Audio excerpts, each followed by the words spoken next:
Queridos televidentes, gracias por permitirnos una vez más entrar a sus hogares. Recuerden que esto es puro emprendimiento. Mi nombre es Carolina Piedrahita y hoy estoy acompañada de uno de los grandes de la industria de la nueva economía. Él es Fernando Palacio, economista de los Andes y con grandes resultados, no solamente a nivel nacional, sino también a nivel internacional. Fer, bienvenido a nuestro programa. Gracias, Carolina. Bueno, cuéntale a nuestros televidentes de qué vamos a hablar hoy. Vamos a hablar de algo apasionante que es la historia del dinero. Bueno, te dejo en compañía de nuestros televidentes. Muchas gracias. Bueno, señores, qué alegría estar con ustedes en este espacio que tenemos en Puro Emprendimiento. Hoy vamos a hablar de un tema muy apasionante, un poco desconcertante.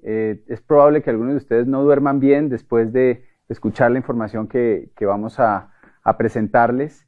Y lo más importante, creo yo, es crear conciencia sobre el mundo en el que vivimos, las reglas del juego y lo que está pasando. En este momento, en la actualidad, tenemos el dólar subiendo y el petróleo bajando. Y la pregunta que yo le hago es, ¿realmente usted sabe por qué? ¿Sabe por qué ocurren esos ciclos dentro de la economía? Esto es como quedó el mundo después de la crisis del año 2008. Los países que están en rojo son países que entraron en desaceleración, decrecimiento económico, recesión económica, y como usted se da cuenta, pues son la mayoría de los países del planeta. Y la verdad es que la mayoría de la gente no entiende por qué pasó eso. Esa crisis, por ejemplo, empezó con la quiebra de los bancos en los Estados Unidos en el año 2008. Y el gobierno pasó unas leyes que los contribuyentes pagaron con impuestos para rescatar a los bancos. ¿Sabe usted que la primera medida que tomó, por ejemplo, el presidente de Lehman Brothers, que había llevado el banco a la quiebra total, cuando recibió los dineros de los auxilios del gobierno cobrados a los contribuyentes de impuestos, es que se dio a sí mismo un bono de 568 millones de dólares. Esa fue su primera acción. Y el dinero que estaba destinado para llegar a la gente, para que las personas no perdieran sus casas, no perdieran sus activos durante esta gran crisis, nunca llegó.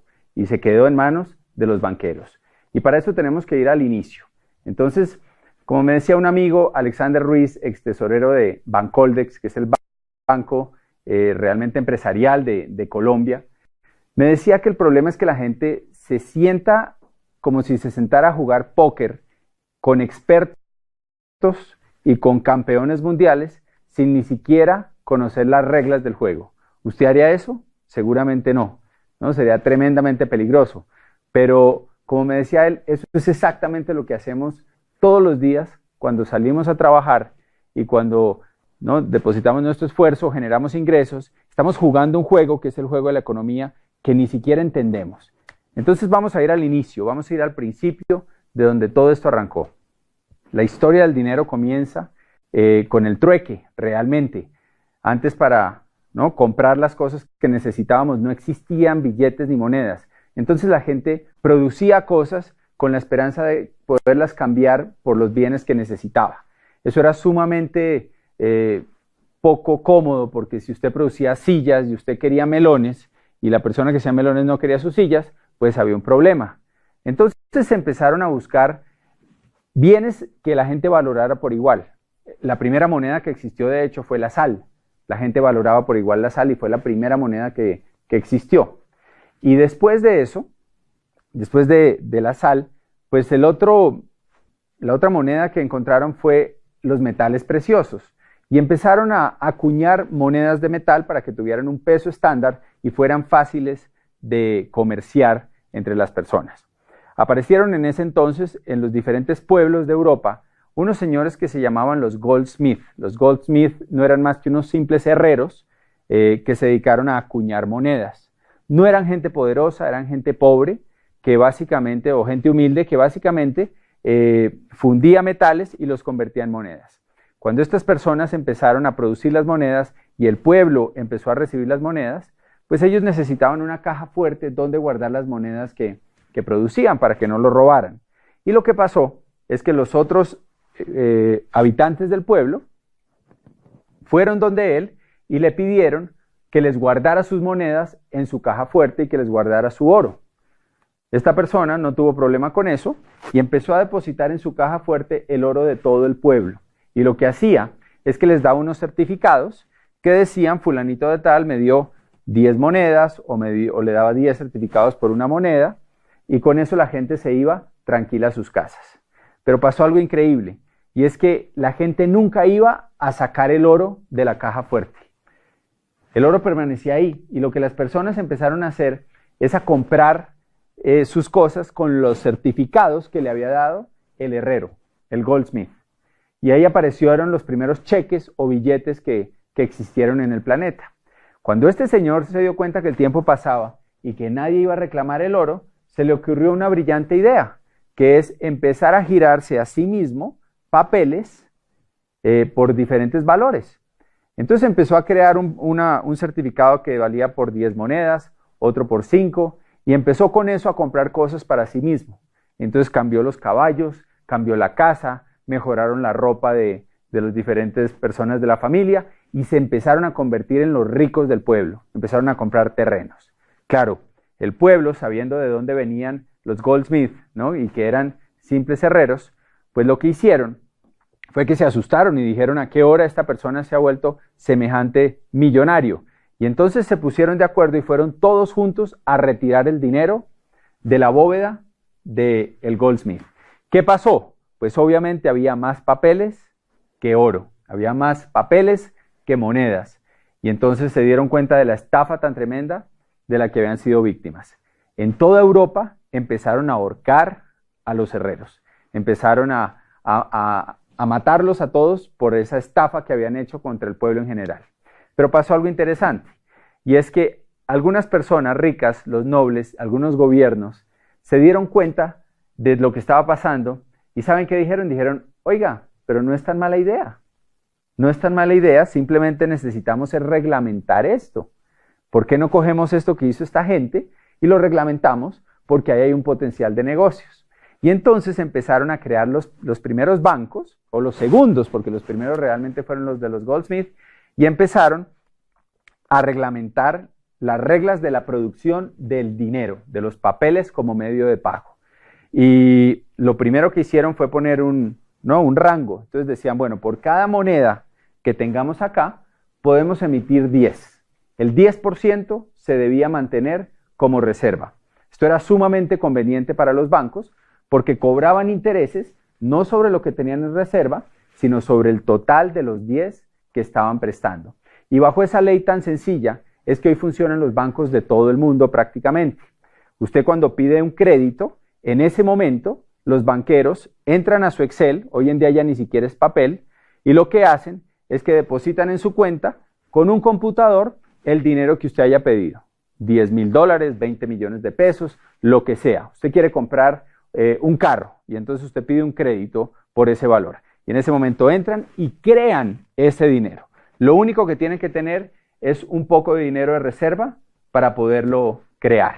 Hoy en día además las proporciones del fraccionamiento del dinero, que es como se llama todo esto, han bajado. Y en algunos casos y países llega simplemente a un 2% como reserva para lo que se presta al público. Entonces, imagínese ese negocio. Usted monta con un amigo un banco. Entre los dos ponen $1,000. Pueden prestar por lo menos 10,000. Y adivinen sobre qué valor le pagan a usted intereses. Pues sobre los 10,000 que usted acaba de crear. Y es por eso que los bancos siempre son los edificios más bonitos y siempre son realmente los que dan ganancias, pase lo que pase con la economía. Los bancos siempre ganan. Y lo otro que es interesante de todo este tema es que el dinero vuelve al banco. Si usted pide un crédito por 30 millones de pesos para comprar un carro, usted va y compra el carro, pero adivine qué hace la persona que recibe ese dinero de usted, la que le vendió el carro. Pues coge ese dinero y viene y lo deposita al banco. Y ahora eso se vuelve una reserva para el banco. O sea que ahora puede generar créditos por 300 millones de pesos. Y esto se vuelve un ciclo que nunca para. Y el resultado de eso es que cada vez hay más dinero, más dinero, más dinero en la economía. Y lo que eso nos ocasiona a todos se llama inflación. No sé si usted se ha puesto a pensar, pero piense cuánto podía costar una caja de leche en 1975. Tal vez centavos. ¿Cuánto vale hoy en día una caja de leche? Cientos de veces eso. Y mi pregunta es ¿por qué? ¿Acaso la leche se volvió más costosa de producir? ¿Hay menos vacas? ¿Acaso el proceso, ¿no? Generó más, ¿no?, más mano de obra? Y la respuesta obviamente es que no. Cada vez es más fácil y más barato producir leche. Sin embargo, el precio sigue aumentando a medidas exorbitantes. Y eso se llama inflación y eso es un costo para todos nosotros. Lo otro que esto genera son impuestos, porque para poder pagar los distintos proyectos que generan el gobierno y sobre todo para poder pagar la deuda que los gobiernos hoy en día están generando debido a que están en crisis, pues lo que están haciendo es que se están endeudando.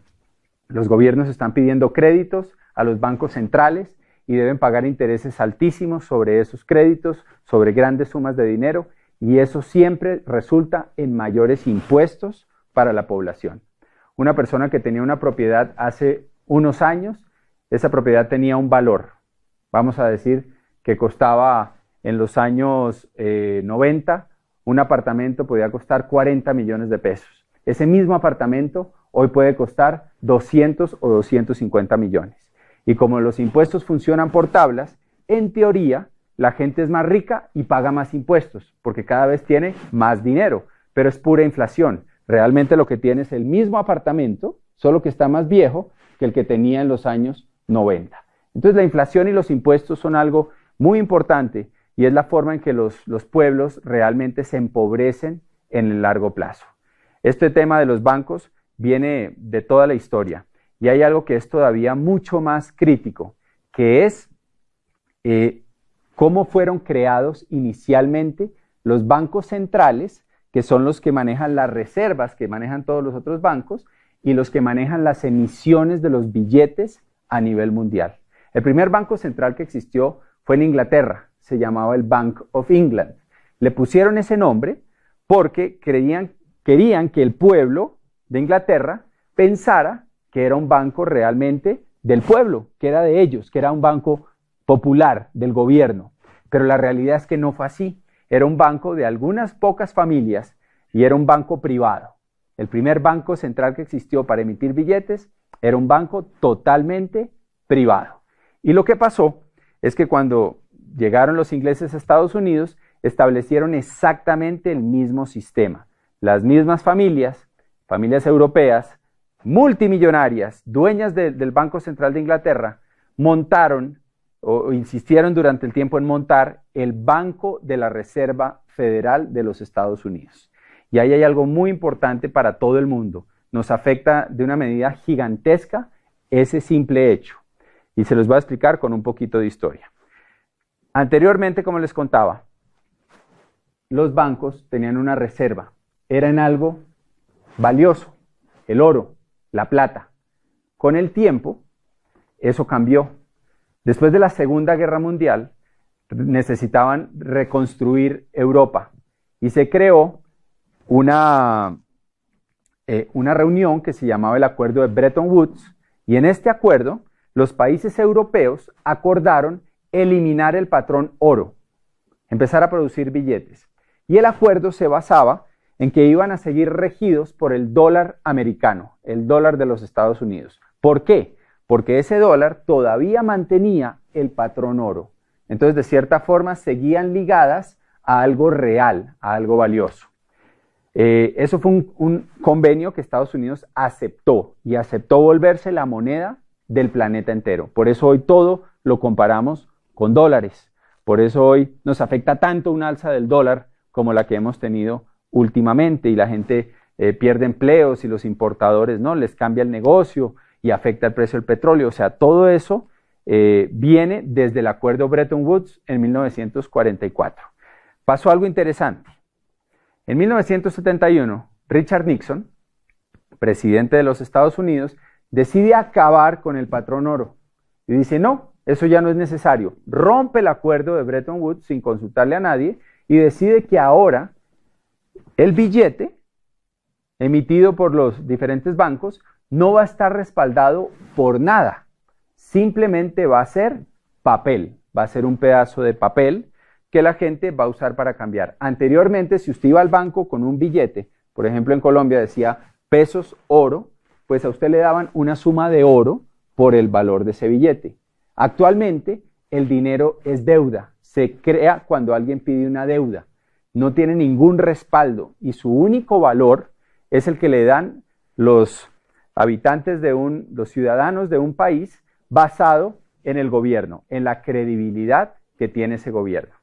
Y todo eso es muy importante porque si analizamos el tema, todas las economías del mundo están hoy atadas al dólar. Y lo más complicado del tema es que la Reserva Federal de los Estados Unidos no es ninguna reserva, ni tampoco es federal.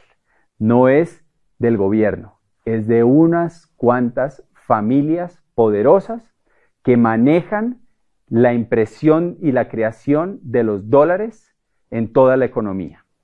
¿Cómo le parece eso? Imagínese uno tener el monopolio, el poder absoluto sobre un bien que todo el mundo quiere y que todo el mundo necesita.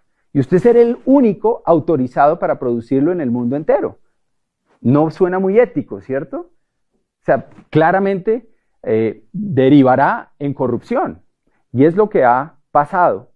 Y al ser ellos los dueños de la moneda, lo que ha pasado a través de la historia es que, bueno, vamos un poquito atrás, desde 1913 se establece la Reserva Federal de los Estados Unidos y desde entonces ellos manejan, imprimen y crean la oferta monetaria. Eso es, cuánto dinero hay en el mercado. Y lo que ha pasado es que las diferentes crisis, como la depresión de 1929, después hubo otra en el 1938, hubo otra en la guerra de Vietnam, hubo otra en la crisis con Irán, hubo otra en los años 90 y la última del 2008, todas se han creado porque la oferta monetaria aumenta, o sea, meten más billetes, bajan la tasa de interés para que todo el mundo pida créditos, aumenta los precios de las propiedades, entonces su apartamento, como usted cree, que ahora vale más porque se valorizó, realmente es inflación, entonces la gente siente que tiene más dinero y pide más créditos. Y bajan la tasa de interés para que se inunde el mercado de dinero. Y lo que pasa es que unos años más tarde recogen esas deudas, dejan de hacer préstamos y suben la tasa de interés. El dato más importante en la economía mes a mes es si la Reserva Federal y quien esté de presidente ahorita anunció que el interés va a subir o va a bajar. Eso es lo que más impacta la economía a nivel global. Un cambio en un punto porcentual de la tasa de interés de la Reserva Federal puede causar que toda la inversión en un país como Colombia se vaya y se vaya a los Estados Unidos porque ahora es más rentable invertir allá. O llegue porque bajó la tasa de interés y ya no es rentable invertir allá y entonces el capital emigra a otros países donde va a rentar más dinero. Entonces, si usted analiza eso y usted se pone a pensar que realmente es una junta directiva de unos pocos los que deciden eso, pues tienen el poder absoluto sobre lo que pasa en la economía. Y las crisis mundiales se han creado porque expanden y recogen la moneda. Entonces, ¿qué sucede? Pues en un momento de expansión, la gente toma créditos, le hace remodelaciones a la casa, compra carros, empieza, ¿no?, a comprar cosas que no necesita, cambia el televisor, cambia electrodomésticos, hace vacaciones, ¿no?, gasta dinero en vacaciones. Y en el momento en que la Fed sube la tasa de interés, recoge dinero, deja de pasar créditos, lo que pasa es que la gente pierde sus casas, entra en unas deudas que no puede pagar, ya no encuentra dinero que le presten y adivine qué pasa con los bancos. Terminan recogiendo por centavos todos esos activos que la gente compró durante el tiempo que tuvieron dinero. Entonces recogen carros, recogen propiedades, la gente, ¿no?, pierde sus casas y unos pocos ricos se hacen más ricos y los pobres se hacen más pobres. Estos son algunos presidentes que a través de la historia entendieron el juego de la Fed y se opusieron a él y tuvieron grandes batallas durante su vida en contra de ellos. El primero fue Andrew Jackson. Andrew Jackson luchó una batalla muy dura contra el poder central y él logró ganar esa batalla y logró que por unos 60 años los Estados Unidos no tuviera un banco central. Cuando le preguntaron en su lecho de muerte cuál había sido su logro más importante en la vida, él dijo, yo maté al banco. Él se enorgullecía profundamente de que le había ganado esa batalla al banco. Tuvo intentos de asesinato, se salvó varias veces de perder la vida y fue alguien pues, que entendió el problema y luchó por él. Y lo paró 60 años, pero esto es un problema recurrente. Y desde que se creó el Bank of England, que aparte piensen algo, ¿no? Bank of England porque querían que pensara el pueblo que era de Inglaterra. Banco de la Reserva Federal porque querían que los americanos pensaran que era federal y que era de los americanos. No sé si les suena a algún banco. ¿Cómo se llama su banco? Donde usted tiene su dinero. ¿Tiene algún nombre así? ¿El banco de algún país? ¿El banco de alguna ciudad? Le aseguro que es privado. Pero crean esa imagen para que tengamos confianza y simplemente les demos nuestro dinero pensando que las reglas que lo rigen son reglas aprobadas por todo. Este es otro presidente que muchos conocen, Abraham Lincoln. Abraham Lincoln ganó la guerra civil porque tomó la decisión de empezar a emitir billetes. Él, y esos billetes, hizo una emisión muy controlada que apenas cubría lo que la gente necesitaba para hacer sus intercambios. No creó ningún negocio, no había intereses altos por crear deuda con esto. Abraham Lincoln fue asesinado. Y su frase más importante en este tema es que le dimos al pueblo de esta república la mayor bendición que han tenido, la posibilidad de imprimir su propio dinero y de pagar sus propias deudas. Lincoln pensaba esto. Este es otro que muchos no han oído, Jefferson. Jefferson tuvo una batalla a muerte contra los bancos centrales y contra esas familias poderosas europeas que dominaban todo. Y vean lo que él decía: creo que las instituciones bancarias son más peligrosas para la libertad que los ejércitos en armas. El poder de emitir dinero debe ser retirado de los bancos y regresado al pueblo a quien pertenece. Thomas Jefferson. Y pues que sí todos lo recordamos, John F. Kennedy. John F. Kennedy firmó un decreto que se llamaba la Orden Ejecutiva 1110, en la que volvía a establecer la plata, porque Estados Unidos era rico en plata, aún lo es, como la moneda para quitarle el poder a la Reserva Federal. Era una de las misiones que él tenía y también fue asesinado. Y su frase fue: un día después de que me haya ido, me recordarán y dirán, debimos haber abolido la Reserva Federal. Entonces, si se dan cuenta, esto es algo que es recurrente en la historia, que ha pasado una y otra vez. Tan solo unos años después de la muerte de Kennedy, es que Nixon pasa el decreto en que básicamente eliminan el patrón oro. Entonces, todo esto nos afecta tremendamente. ¿Y qué podemos hacer al respecto, no? ¿Cómo nos podemos defender de todo esto? Pues, señores, lo más importante es que entendamos lo siguiente. Y lo que les voy a decir probablemente es un poco perturbador, pero es importante entenderlo si queremos salir a jugar póker en una economía que está plagada de expertos que quieren su dinero, que se lo quieren quitar de las manos. Y es entender el cuadrante del flujo del dinero. Hay 4 formas de ganar dinero: empleados, autoempleados o self-employed, dueños de negocio o business owners y inversionistas. Las personas que están del lado izquierdo de este cuadrante se pasan toda la vida persiguiendo dinero, cambian su tiempo por dinero. O sea, invierten meses, años, décadas de su vida para que alguien les ponga con un Excel dinero en su cuenta. Se la pasan toda la vida persiguiendo el papel que hoy en día no tiene ningún valor. ¿Se imaginan?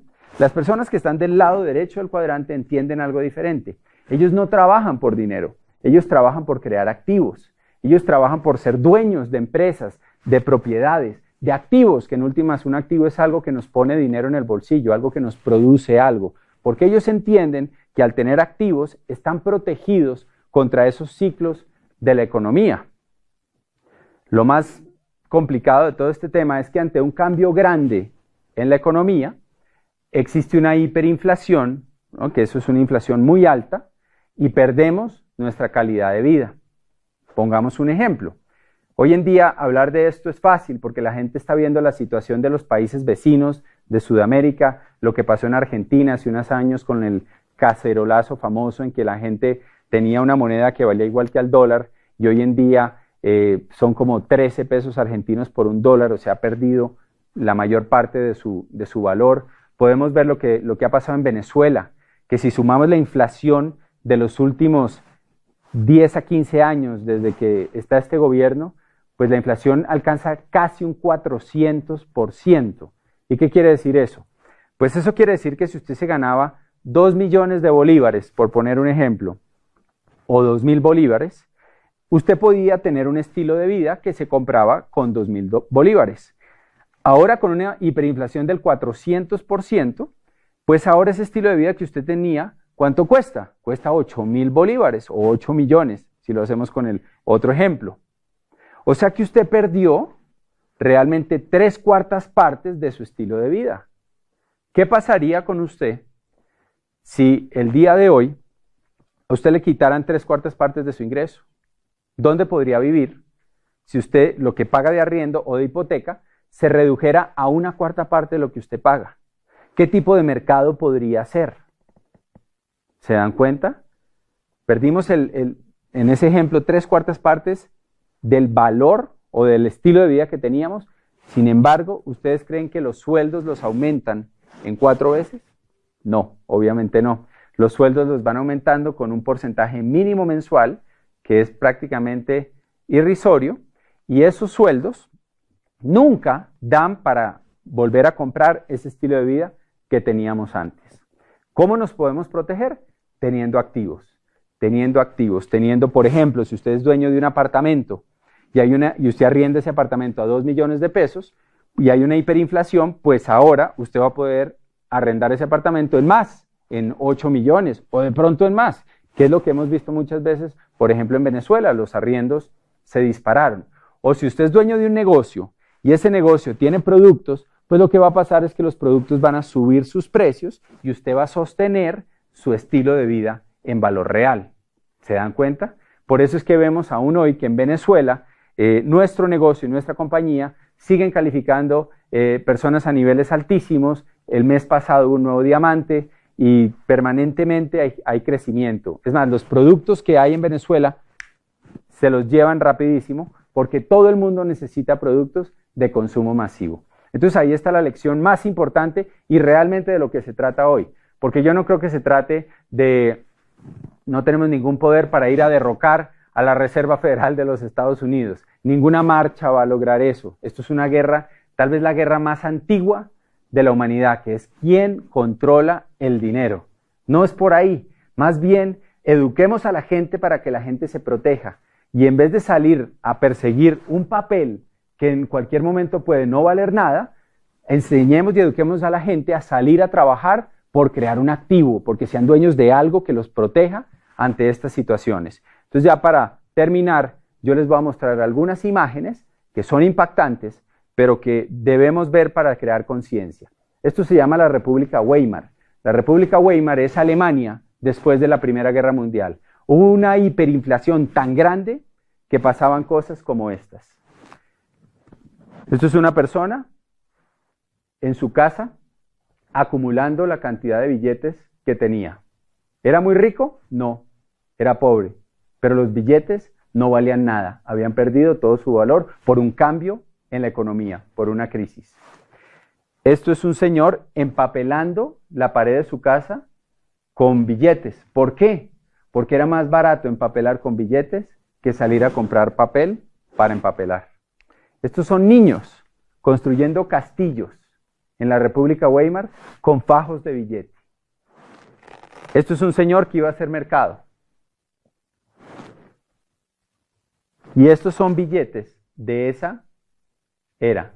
Y ustedes van a ver ahí un billete de 100 billones de marcos. Y ahí hay otro de 500 millones de marcos. Y eso no alcanzaba para comprar una bolsa de leche. ¿Se dan cuenta lo que estamos diciendo? Y tal vez la más impactante, que es esta. Un señor barriendo billetes en la calle, como si fuera basura. ¿Por qué? Porque se convirtió en basura. Usted se imagina lo triste que es uno trabajar toda su vida persiguiendo un papel, ¿no? Persiguiendo billetes, que es lo que la mayoría de la gente hace. El 96% de la población trabaja por ganar dinero. Y que en un momento dado, todo ese trabajo que usted hizo toda su vida se convierta en basura. Y señores, de eso se trata, de crear conciencia. Estamos viviendo un mundo donde las reglas del dinero son muy complicadas, no son tan difíciles de entender en cuanto a lo que necesitamos para, ¿no?, progresar y para realmente asegurar nuestra economía. Básicamente, usted necesita crear su propio activo. Y no existen muchas opciones allá afuera para hacerlo. Por eso lo están invitando a que construya este negocio. Porque si usted construye este negocio, usted va a ser dueño de algo, de un activo, en el cual además no se puede quebrar por la forma en que funciona este negocio, pero usted puede construir algo que el día de mañana no solo le dé seguridad económica, sino que le dé libertad y prosperidad. Así que los invitamos a ponerle mucha atención a la gente que lo está ayudando. Obviamente el negocio tiene un fondo que tal vez usted con este corto video ha descubierto, pero aquí hay algo que es difícil conseguir allá afuera, que es la seguridad de su familia y la libertad de los que lo rodean. Fue un placer estar con ustedes y nos vemos en la próxima de Puro Emprendimiento.